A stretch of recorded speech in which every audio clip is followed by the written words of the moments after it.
Welcome to the Freedom Blueprint Show, a podcast about creating the lifestyle you want through your small business. Drawing on their experiences starting and running multi-million-dollar small businesses, three friends, John, Ryan, and Gabe, discuss how to have a business, but more importantly, a lifestyle you love. All right, well, welcome everybody. So we are at the Freedom Blueprint Show today, and I have a special guest. Actually, our first guest that we've interviewed so far on our podcast, and his name is Daniel Marcos. What's up, Daniel? Hey, Gabe, how are you? I'm doing great. How are you? I'm doing awesome. Thank you for the invitation. Super excited to be here. And you haven't talked in a while, so we just connected a couple of minutes. It was awesome. I know. So for those of you who don't know Daniel, feel free to correct me if I make any mistakes here on the biography, but Daniel is the CEO and the co-founder of the Growth Institute. The Growth Institute is very famous for the scaling up methodology. If you guys never heard about them, we use that in our business, and it's been quite helpful for us. Daniel is also a member of YPO, which is a pretty big entrepreneur organization with some heavy hitters in there, with EO. And I see here that you were a graduate of EO's premier CEO Birthing of Giants, which is sounds like a pretty cool group to be part of. Very cool group. Yes. So I know you affiliate yourself with a lot of high level entrepreneurs. I think last time we spoke, you had told me you were invited to go somewhere in Korea where like the I think it was like a room with, you had to be a billionaire to go or something like that. I was invited by a very wealthy Korean guy. He has the biggest education school after school in Korea. You can't imagine the guy. Brilliant, start from nothing. And in Korea, all the kids go from school to the after school. And that you speak English really well and everything you do, it's all about leadership. So he teaches you leadership through English. And that's why his school is doing better than any other school, because all the other schools teach you English and he teaches leadership while he teaches you English. So the kids that come out of those schools are amazing. That is super cool. Yeah. Brilliant guy. Indeed, we'll invite him to do a culture class at the Growth Institute that we're recording next year. It's just brilliant, his material. It's one of the entrepreneurs I've learned the most in Korea, self-made, amazing guy. Nice. So Daniel, I prepared for this podcast and asked, I don't know if we'll have time to go through all the questions I have for you, but I'll start with some. So just to break the ice, you have privy to work with a lot of entrepreneurs, given that you're in the Growth Institute and, your guys' job is to educate entrepreneurs. So you get access to a lot of entrepreneurs. And I'm just curious, for those on the show, what are some of the biggest mistakes that you see entrepreneurs constantly making that just prevent them from getting to higher levels of success? So first, let me start by saying I am an entrepreneur. I've been 23 years being an entrepreneur. My first company founded in 1998, internet company, and we got very, very lucky. We got to grow it to be the second or third biggest internet company in Latin America. So I'm one of you guys. I'm every day growing my company and figure out how to pay payroll every couple of weeks, and like any. And then I've been coaching a lot of great CEOs for the last 13 years, and that's where it comes the biggest learning. Being able to be with you guys in your worst and best moments, and be able to learn from you. Getting calls in the middle of the night or text in the middle of the night. So that's where I've learned the most. So biggest mistakes. One of the biggest pains of a company that is growing is communication. And that's why I become such a big fan of scaling up, because that's what it fixes. Communication has two things. First, you want to have everyone on the same page. But first you have to create the page. And I think that's where Vern got it really great. And he built a one-page plan where you could put all your strategy and your ideas and your KPIs and everything. And it's in a format so simple that everyone in your company could read it and understand it. Right. So that's huge. And then that obligates you to have a rhythm of communication of the dailies, weeklies, quarterly meetings, and the rest. Indeed, when we started the call, that was my first question. Are you doing your meetings? Are you doing your daily, right. monthly? If you're doing that, You have the team focus in priorities. That's huge. So having that CEO system, it's important. Right. And then Go ahead. really be strategical about their business. Most entrepreneurs are so busy running the business, they're not strategic enough, and they create a lot of mistakes. As an example, a couple of weeks ago, I was giving a lecture to a very high caliber CEO group, and I was explaining that most CEOs go from what I call stage 2, a lifestyle business, to a scale up without having the right structure, format, and without really thinking strategically to do a scale up. Right. And after I finish, we had some discussion at the end. Voila, then I disconnect. And like 20 minutes later, I get a chat from an entrepreneur in England, brilliant guy. He said, Daniel, you hit home so hard. He said, 5 years ago, I had 225 employees doing 25 million a year, and I was just miserable. Today, I have 16 employees. I do 7 million revenue, but I net more than half of the 7 million. I'm super happy. I love my life. I love my company, but it's by design. So you have to grow your company strategically and if you run it strategically, you will reduce the drama. And by the way, you and I have talked about this. We believe companies are like human beings. We have stages. We're babies, kids, adolescent, adult. Imagine trying to feed with a very, very expensive $1,000 bottle of wine to a baby of 2 years old. It's an amazing bottle of wine. It's not worth it. It's not worth it. They're not going to like it. Like they're going to throw up. Like it's not the right thing. I see entrepreneurs making all these mistakes. And when I tell you, hey, a $1,000 bottle of wine to a baby, you said, yeah, that's ridiculous. But when I talk to entrepreneurs, they make the same mistakes because they don't understand the stage that the company is and what they're doing. Correct. I mean, we did the same thing. I mean, I remember when we, our second year in business, we grossed $1 million that year and we netted 50% to the bottom line. Great. We went to a mastermind and see all these companies expanding and growing. And we're like, oh, I mean, if they could do it and they don't seem that smart, like we could do it too. And we doubled the business that same year, but we made less money and we had more stress and a lot more drama. So I believe the best size of a company for profit and lifestyle is between 10 to 15 employees. Indeed, when you get to 15, you already begin having issues. 10 to 12, 8 to 12, it's kind of the best number of people for profit. Usually, that's when you enjoy your company the most, you make the most money, and you could have the life and freedom that you want. By the way, I'll give you, if you could put below, there's a link that I give. If someone wants to get deeper into understanding stages, I have a link that they could download a PDF that understand, they could follow the podcast better. Awesome. Yeah. If you can have, is it Myra? Carla or Myra. Carla. Yes. We'll put it in the show notes for sure on the podcast. That'll be awesome. I love that. By the way, every time you presented that thing and then you use the example of the gazelles and all that, it's a great story. And you have to be strategical about it. 100%.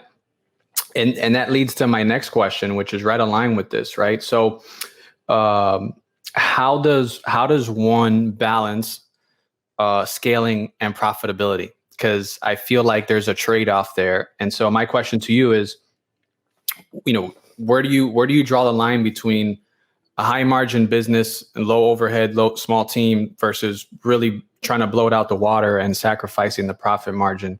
And does even a trade-off even need to happen? Like, because it happens all the time. So every stage, let's say you have one stage and the other stage, you have to go what we call a valley of death through the process. Right. While you're going through the valley of death, your margins are going to get destroyed. The drama is going to go through the roof. But it's part of the stage. It's like you want to go and be a teenager and don't have hormones going up. But it's like I have a daughter that I love and we have a great relationship. She's 15. When she was 12 or 13, I used to tell her, hey, let's go here before you're 15 and you want to talk to me, right? And now she's 15. We still have a lot to do in common, but she won't spend 20 minutes or an hour, if lucky, a day with me, right? Right. She's in that stage in life that her life is different. And she's living her life the way she needs to live her life, right? That's not the right moment for me to be, you have to spend 5 hours with me every day. No, it's not the right stage, right? So if you understand that, you understand there's years in business that you're going to be very profitable, and there's years in business based on where you're going on the stages that you're going to have less profitability and you're investing more for the growth. Indeed. For the growth. The moment, there's what I believe the two hardest moments. Whenever you go from 4 or 5 to around 9 or 10 people, that's when you usually lose money. And then when you get to 10, you kind of stabilize again. And then once you cross around the 20 mark of employees, between 20 and 50, it's horrible state. That's when usually you need to get venture capital or investors, because you have to hire the next level of managers, way more expensive people. And you're having to invest in infrastructure. That's where you put SAP in your company and invest in all these systems and procedures. And there's no money. So it's a horrible time to be an entrepreneur between 20 and 50 employees. What would you say to someone? I want to stay on this topic just for a little bit longer, because I think it's so important, especially in the real estate business, because I see it happen in the real estate business so often. And maybe we can talk about strategy in real estate per se, because a lot of our audience is real estate related. And because real estate is such a transactional business, right? It's not a business that, like, if we get a customer, we can continue to add value to that customer and sell more and create, new products. Someone sells your house and you're pretty much done. There's nothing really else there. So that in itself already makes it a very tough business to scale because of that. You're always having to increase, your marketing spending, and if you want to drive more revenue or whatever. And so I see a lot of entrepreneurs doing that. Like they think that as they grow their top line, the bottom line will grow. No way. And it doesn't happen, you get crushed. So like a magic number. And then once you pass that magic number, you get diminishing returns for a lot of diminishing returns. Yeah. Correct. So like, what if an entrepreneur doesn't want that? Like, what if they don't want the 20 to 50 employees or whatever, and they're fine with just the lifestyle business, The moment that I was happier with my business, we were 4. We were making over $1 million with 4 people in the company. And it's amazing. As hell. Right. And I took 2 months of vacation every year. Like, amazing. Things were great. And so why would you ever want to grow past that? For instance, like, if it's so beautiful, like, why would you want to change that? For me was several things. The first one is, for me, and this is, and by the way, every entrepreneur, they're looking for freedom. Everyone has a different thing of freedom in their mind. A different definition. It's not just a different definition. It's what gives you freedom. As an example, I'm coaching this pretty young kid that invented this bra that helps detect woman cancer. Interesting. And when I asked him why, he said, my mom died of breast cancer, and that's haunting me all my life. So he's got a purpose, basically, what I hear right off the bat. He has a purpose bigger than himself. And because of that purpose bigger than himself, he wants to scale the company. But his freedom is to help thousands of women don't die of cancer so their kids will not suffer. Right. So for him, like, having a 4-employee business doesn't serve the purpose, basically. The purpose. But that's his freedom, right? If he's able to save 2,000 women from dying, that's going to give him freedom, right? Correct. So depending on the market, depending on your strategy, depending on what to give you freedom. What gives you freedom is to do 2 things. Scale your impact, depending on how you want to do your impact. And the other one is reduce the drama of the operation. What we're talking is, if you don't manage your company strategically, get a lot of drama. So you have to make an analysis and really understand what kind of business, what's your freedom, your personal deep freedom.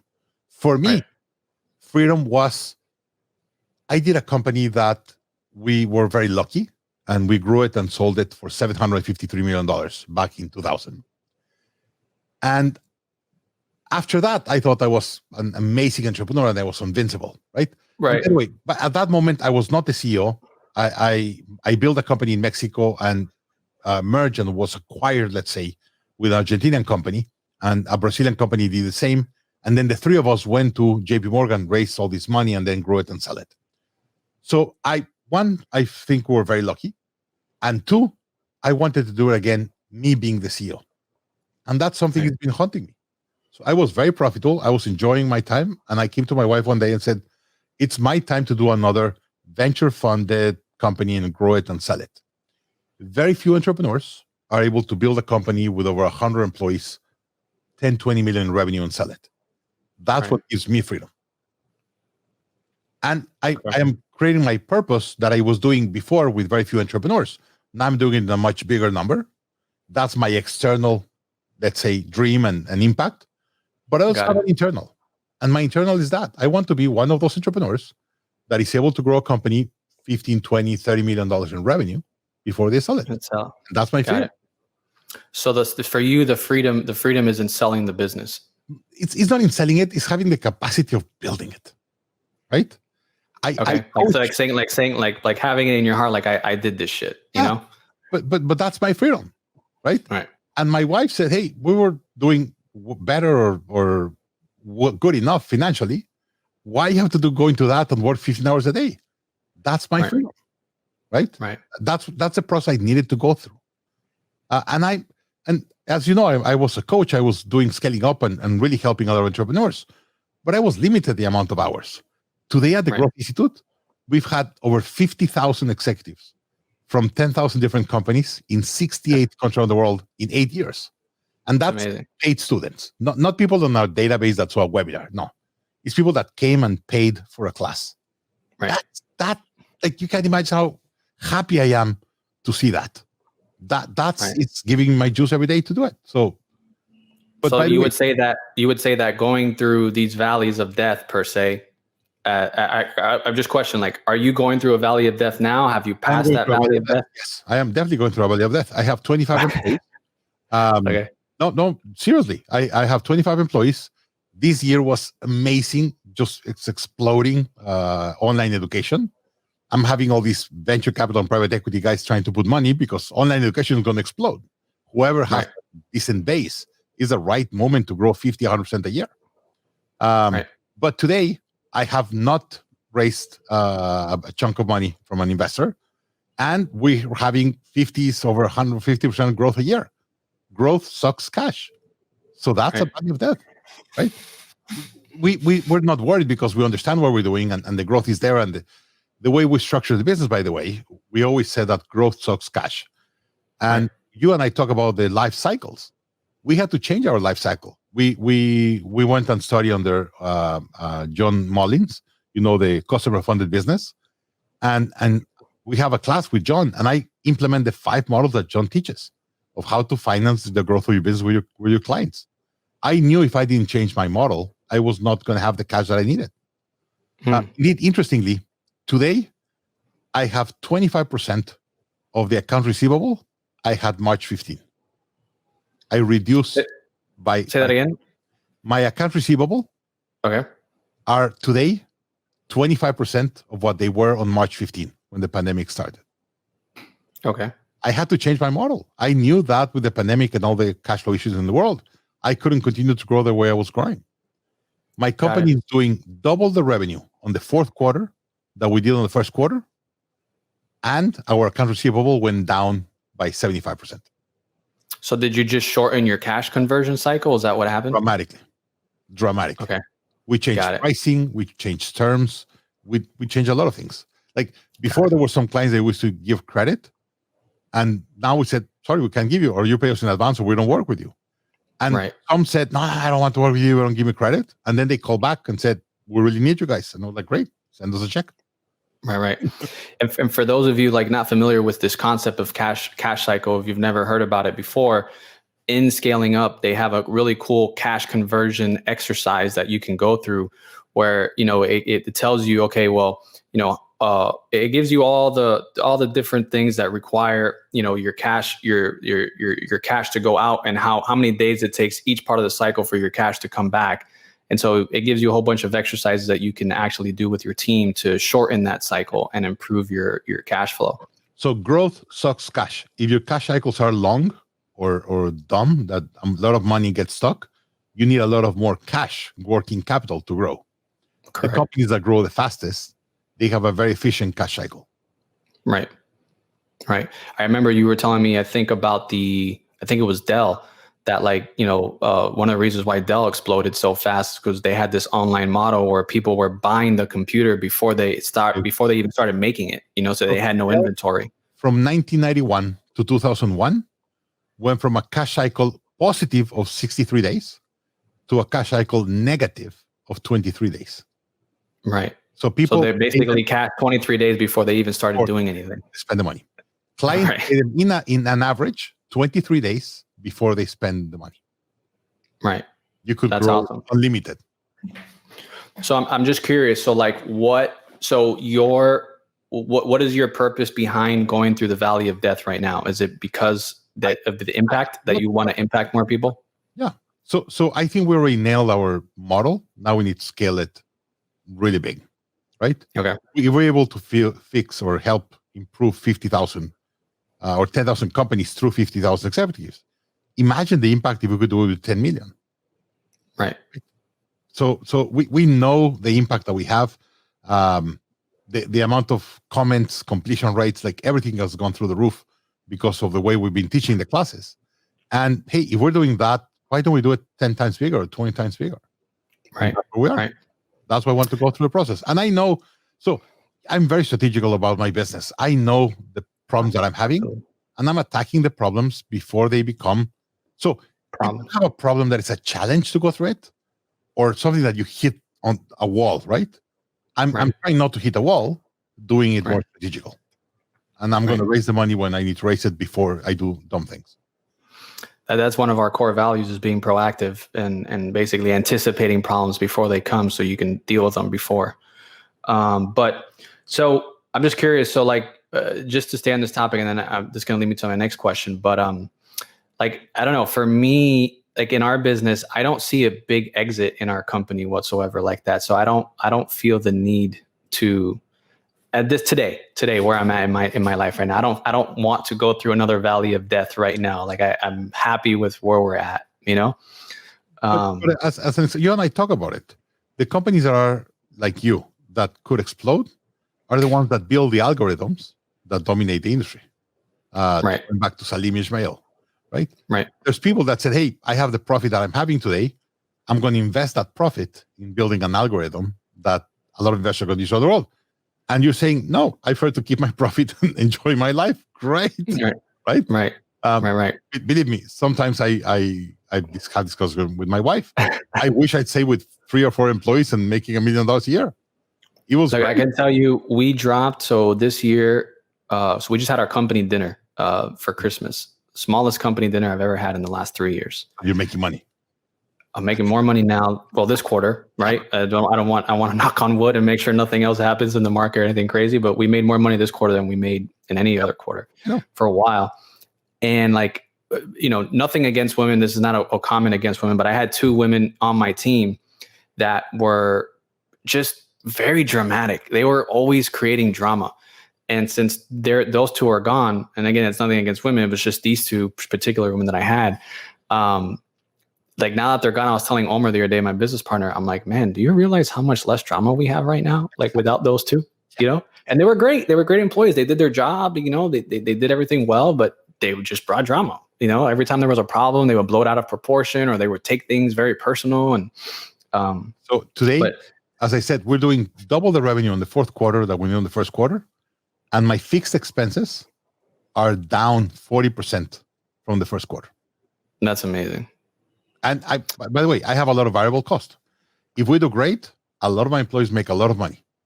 Right. I'm happy.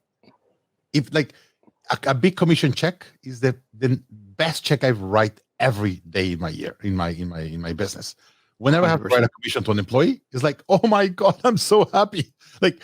Because I have to pay a commission, that makes we made a lot of money. So I'm happy to write a check. Right. And I like that because that protects your downside, right? That's something that entrepreneurs have to think about is hey, before you go salary heavy, what if the business doesn't hit its revenue targets? When you do, a commission model, you pay only if you do well, So back to this whole thing, right? So obviously you're going, through this stage of scaling up. I'm just curious to know, what's your current BHAG right now, and how does an entrepreneur that has big goals or big dreams, when they're going about thinking about what their BHAG is or what their BHAG should be, how do you not fall into the trap of like the ego or vanity trap of a BHAG? Because sometimes I think that I see a lot of entrepreneurs that I coach as well have these huge aspirations, and I'm like, man, but like, what's that for? Like, what's driving that? And a lot of times it's just like an ego thing, or like, oh, it'd be cool if we just did that. But like, I mean, like, is that going to make you sleep better at night? Like if you hit that, So I've seen a lot of entrepreneurs make that mistake. And I have encouraged more entrepreneurs to stay in lifestyle business in the 10, 12 employees than the ones I convinced to scale. Because I really believe that's the most cash flow business you could have compared to drama and complications. Right. I really believe that's the best spot. But for me, my BHAG is to help 10 million leaders of mid-market companies be able to do two things: scale their impact and reduce their drama. Today, we've done 50,000. And every day we wake up and said, what can we do today to go from 50,000 to 10 million? And we're 10 million every day. And so how do you track that? You're tracking the 10 million based on people that have actually paid for a class within Scaling Up, within your Growth Institute? My database is much bigger than that. We probably reach 200,000 in database, and we have over 1 million followers in Facebook and LinkedIn and all the social networks. We've helped a lot of people indirectly, but we've had 50,000 directly. And I follow a format that I learned from Dan Sullivan that you mentioned him earlier. I just take advice from people that write checks. And people said, hey, you should change this to your business, blah, blah. And I said, perfect, I'll change everything you said, but write me a check. No, this is not for me. I don't do it, right? So 50,000 are people that have written a check, or their company has written a check. And that tells me that they're buying. Right, because they're actually going to do what you tell them to do. And if they need something different or they recommend something different, we take it very seriously. Right. Because those are the people that are willing to write a check to work with us. We need to make the experience much better for them. Right. So that's why we have 10 million leaders, scale their impact, reduce their drama. Is there a timeline that you want to hit that by, or 2040. Just 2040? Yeah. So 20 years from now. So that's your 20 mile march. I put it 5 years ago. So I put 25 years. I've been 5 into it. 5. Got it. And I've done 50,000. So let's I want to keep this conversation going. This is really getting my juices flowing. But so you have your BHAG. So you know your 25 mile march, you know where you're going. Now and so we're very aligned with this, and I've learned a lot of this from you. Actually, you've been a great thought leader for me in my life. And you introduced me to that 25-year framework and to Jim Collins' work and all that stuff. And I know you like that whole approach, right? Just like 1% better every quarter. That's right. on that 25 mile march. So when I'm just curious for you, when it comes time to setting your rocks for the quarter and figuring out, okay, what's like, the top 2 or 3 things that we're going to focus on as a company this next quarter to get to our BHAG. What's your process to figure that out, to determine like what your strategic priorities are going to be? So I am a big follower of Scaling Up. I've been using it for 23 years or 22 years, and I'm going to continue using it. Okay. And for me, the structure is meeting with my team for 2 days a quarter to think. And we just have 2 days to think. And we get data. We study. Bring all the data to the table. Yeah. And then we decide what's working, what's not working, what do we need to do. And there's some things that we do to help the business get better, and some things we do to help the experience and the user get more value. Right. And here's a quick exercise that I think is really important. So I'm going to get here's my wallet. I'm going to get a bill. This is a $5 Canadian bill. I'm in Toronto today, so I have a Canadian bill in my hand. This $5 means that I gave value to someone, and I'm storing the value I gave them. So if I give you value, you said, hey, Daniel, thank you very much. Here's $5, right? So this is a value already created in the world. And this is a store of my value going through the world and saying, who am I going to exchange this with? And I'm going through the world looking for other people that will give me value, and I will change this for value. Food, housing, whatever, right? Right. The only way I'm going to have more of this is I give the same value that I gave to you to more people, or I give more value to the people I'm giving value. That's it. Right. The only way is getting more of this. So we believe that if we give value to 10 million leaders around the world, something's going to come back, and we're going to make some money.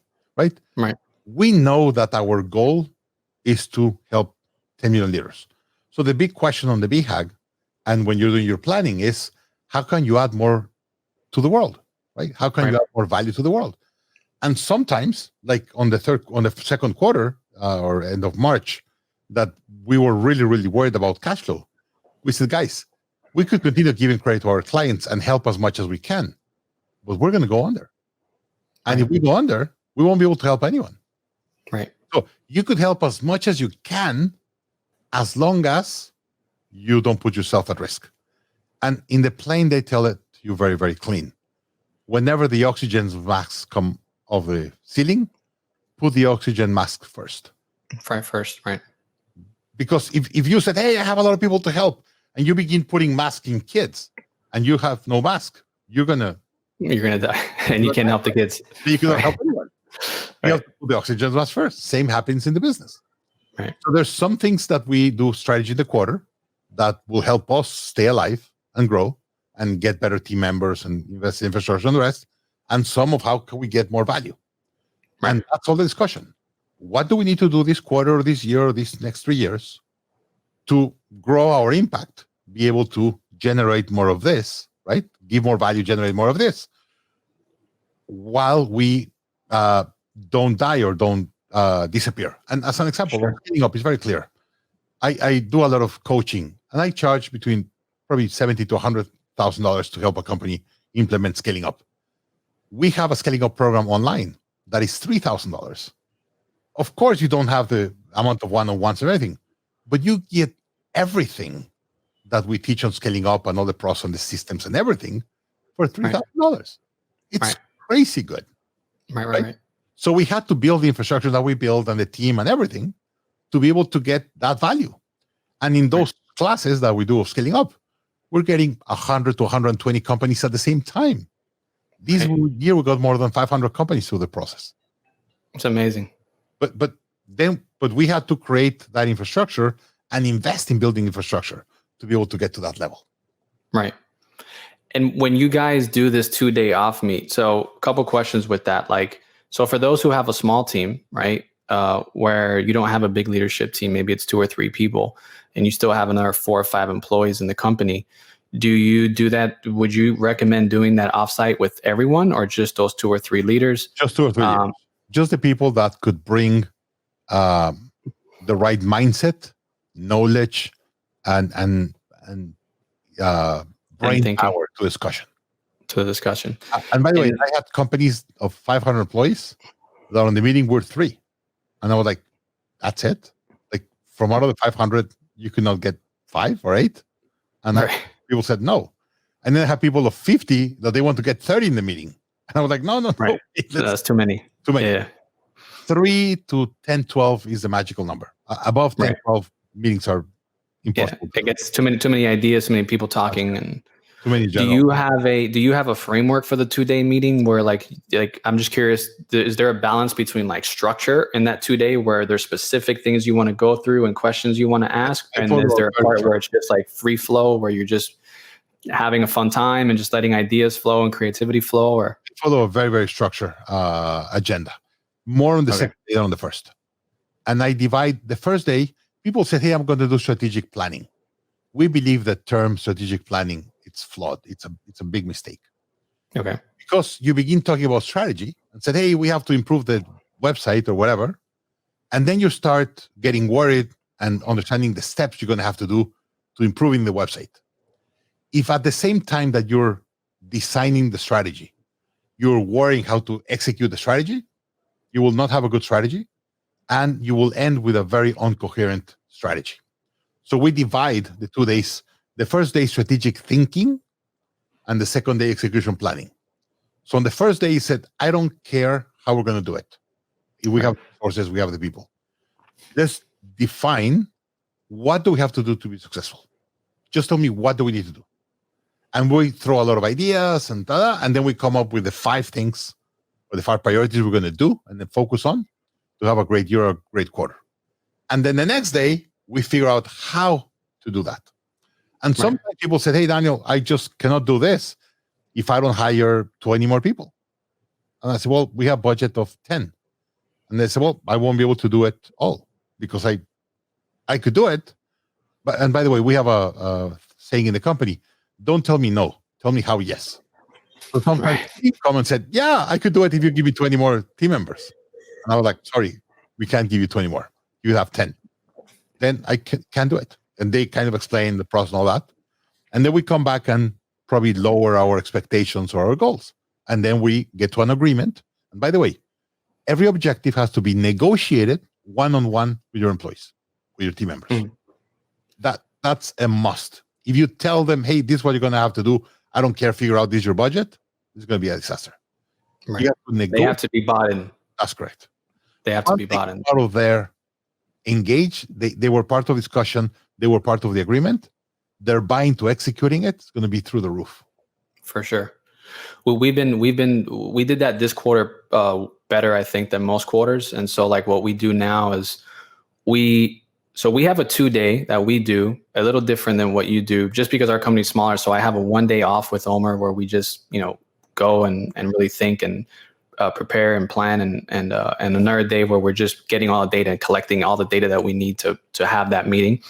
And then the second day we have with the team. And in that team meeting, we'll do one-on-ones with them and do breakout sessions in the rooms and be like, okay, here's what we have for sales. Like, what are your thoughts? Can we hit these sales goals, blah, blah, blah, and then get them on. And then we'll coach them every other 2 weeks, one-on-one, just to see how they're doing. But just like the company has 5 critical numbers, every employee has 1 or 2 critical numbers that they're tracking. Perfect. And we found that useful, but it's their numbers. It's not my number.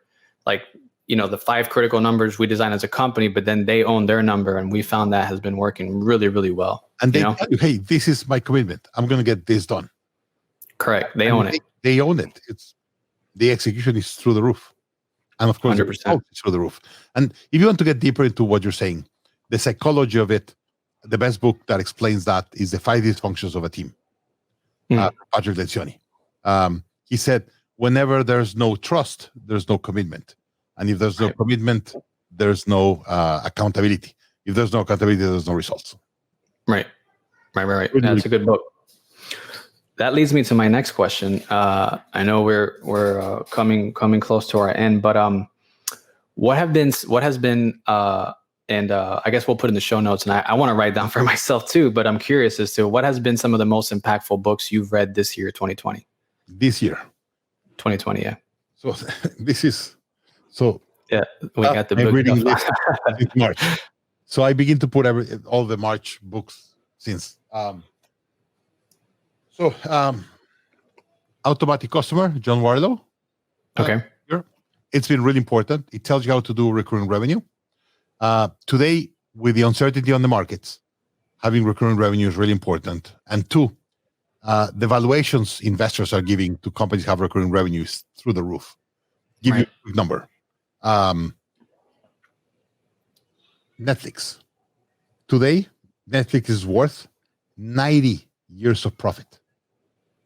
A typical company is worth between 3 to 5, 3 to 7 years EBITDA, right?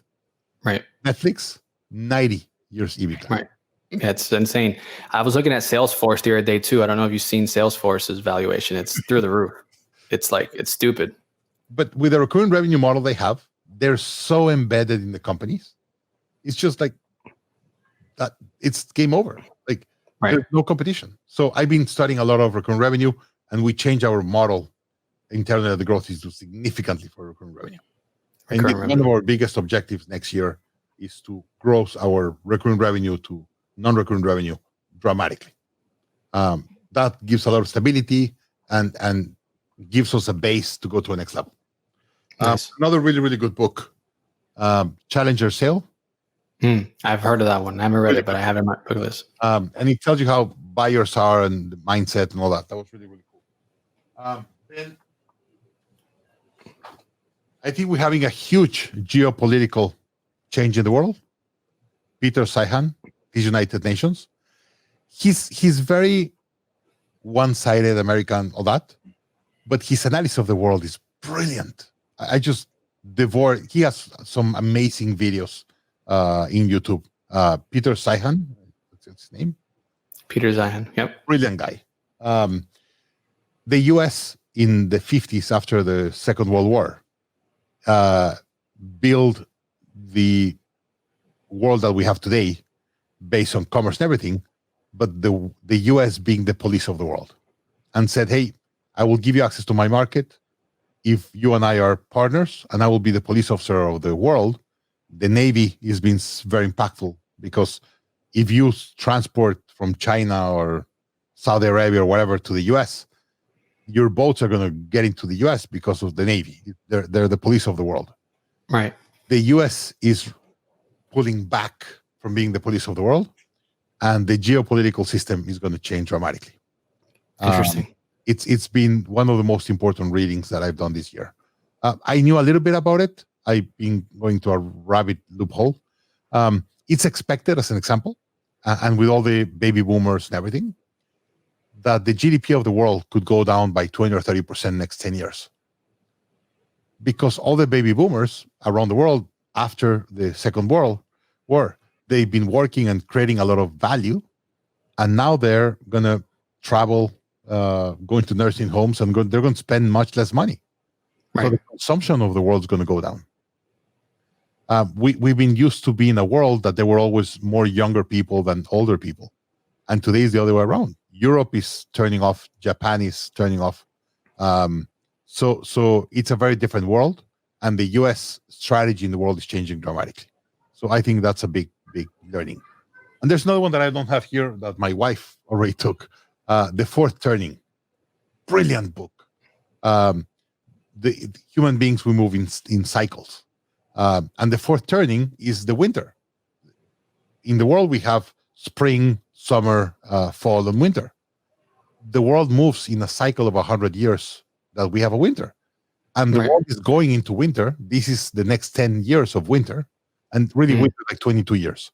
So we're already 5 years into winter, around, I think. We have like 15 more years of winter. And in winter, we need a different thing in life. And the world is reacting to winter, but we want the economy to be in the summer. Right. We can't do that. So we're having all these unbalances. That's why we have all the political issues and the social issues of the world, that we're trying to run the world in a political and economical structure that doesn't exist anymore. Right. So I've been very strategical about that and putting that on my business. So I've been reading a lot about Pendulum, a really good book, how society moves in a pendulum between we and the me cycle, the fourth turning, these United Nations, really understanding how the world's going to change geopolitically, so I could bring that to my business. Right. I love it. There was something I read in a book by, what's this guy's name? The thought leader on the leadership side, Simon Sinek. And he said something in one of his books, I forgot which one it was, but that like CEOs and leaders, they look out, and then it's the team's job to kind of look in and look forward. And I've always seen that as you as a CEO, like you're always looking out, and trying to see what's on the horizon.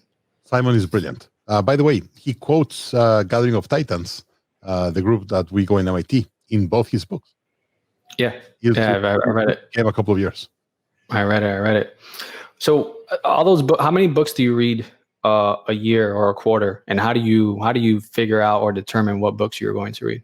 I probably read around 70, 80 books a year, Okay. Mostly in audio. I probably read 10 in paper and the rest in audio.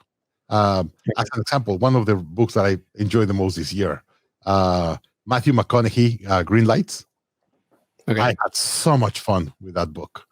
Perfect book for audio, by the way. Don't do it in paper, do it in audio. It's read by him. Brilliant book. It's just a way to see the life through his eyes and the guy had a lot of fun in his life. Sorry. So I do around 60, 70 in audio and 10 Nice. in paper. So that's like probably like one and almost 2 books a week, basically. Book and a half or so a week. Yeah. Book and a half a week. I just started getting to a book a week right now. And when I used to travel a lot, you remember I used to travel 200,000 miles a year before COVID. I was so much time on the airports and driving and the rest that I was sometimes got 2 or 3 books in a week. Wow. And I'm sure the Audible is really good when you're traveling. I'm one of the best Audible clients ever. Like I'm not right now with all this.